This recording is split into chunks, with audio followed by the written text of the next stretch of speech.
Chers musiciens, quand nous sommes en retard au culte, ça crée carrément un déséquilibre au niveau du groupe de louanges.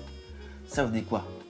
Au lieu qu'on prenne du temps pour la balance, pour prier ensemble, on n'arrive plus à le faire. Les temps de checker les instruments, de revoir l'intro d'une chanson, revoir les breaks qu'on a apprêtés la veille, on n'a plus le temps de le faire. Et les cœurs sont en ce moment frustrés, déséquilibrés. Il y a la frustration dans les cœurs. Et en ce moment, ça laisse une porte d'ouverture au diable.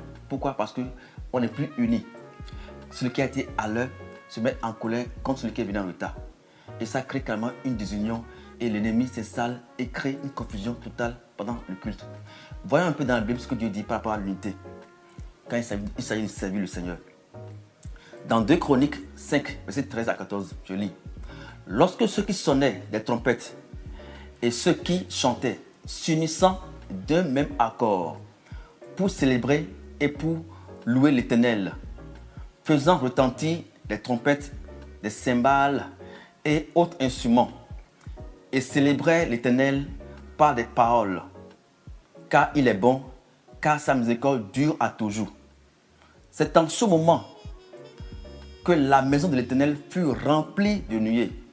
Les sacrificateurs ne purent pas y rester pour faire le service à cause de la nuée, car la gloire de l'Éternel remplissait la maison de Dieu. Vous voyez, la Bible déclare que c'est quand ils sont unis de même accord que la gloire de Dieu est descendue. Donc quand nous sommes en retard, on n'est pas ponctuel pour le culte, ça mélange tout. Et il n'y a plus d'unité, l'autre est en colère. Et quand je suis en colère, je prends mon instrument, je ne peux que dégager la colère. Quand je suis en colère, je prends mon micro, je ne peux que dégager la colère. Donc voilà un peu l'impact de notre retard, le manque de ponctualité pour les réunions, pour les rendez-vous des cultes. L'une des clés pour combattre ce fléau, c'est la bonne gestion du temps. Car, chers amis, si nous n'arrivons pas à gérer le temps, nous ne pouvons plus rien gérer. Et pour préserver notre image d'un bon musicien professionnel, et pour éviter aussi les stress nuisibles, et pour aussi avoir une bonne image en tant que bon musicien dans une équipe de musiciens, voilà, il serait aussi bon de prendre le temps avec humilité d'avertir nos supérieurs toutes les fois que nous serons en retard ou absents. Cela démontre combien de fois nous sommes disciplinés et que nous aimons le travail que nous faisons.